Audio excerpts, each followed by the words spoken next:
And Jordan, how do you manage to keep your head when all around you are losing theirs? Well, it isn't self-evident that I did.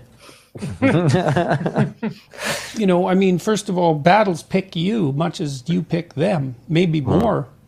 You know, when I made the first video I was playing around with YouTube. I put my lectures on YouTube. I had a little bit of experience with TV in Ontario, you know, so I was dabbling. And I didn't know what YouTube was, neither did anybody else. You know, I didn't know it was going to be the world's biggest television network by an order of magnitude. I thought it was a place for cute cat videos. It still is, to be fair. Yeah, well, fair enough, you know. Maybe that says something positive about people, too. So, but I got swept up. And, you know, it's in many ways, it's been absolutely devastating.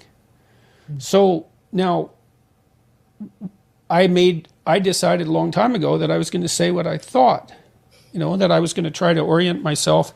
And I think I had experiences that were similar. Heather said something very interesting, you know, that she's much less misanthropic than she might have been had she not been a teacher, a caring teacher. Well, you know, the spirit that animates our social institutions is a lot more in the nature of caring teacher with deviation than it is power-hungry tyrant.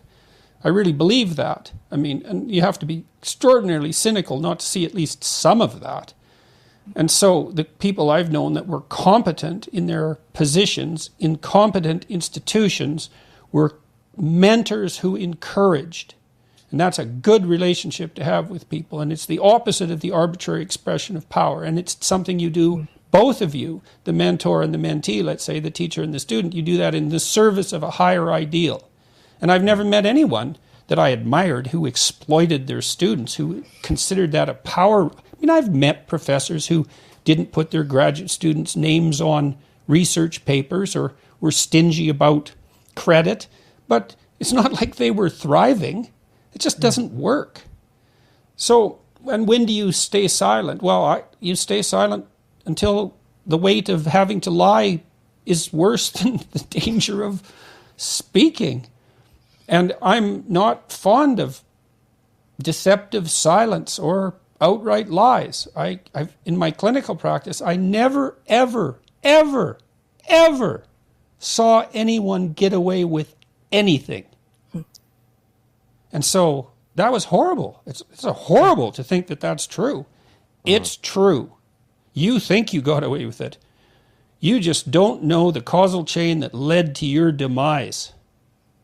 So, you know, that plus my understanding too that one of the factors that sustained and generated totalitarian atrocity was the willingness of ordinary people to swallow things they knew to not be true.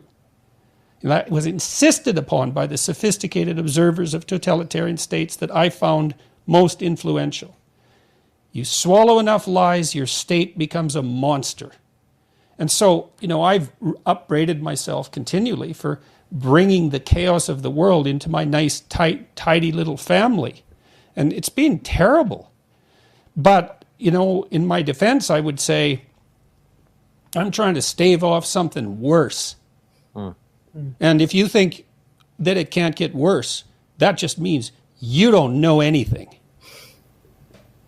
So, yeah, Jordan, you know, it's a good up to point. Everybody and their conscience, you know. And I think it's a matter of figuring out what to be afraid of. I'm more afraid of silence and lies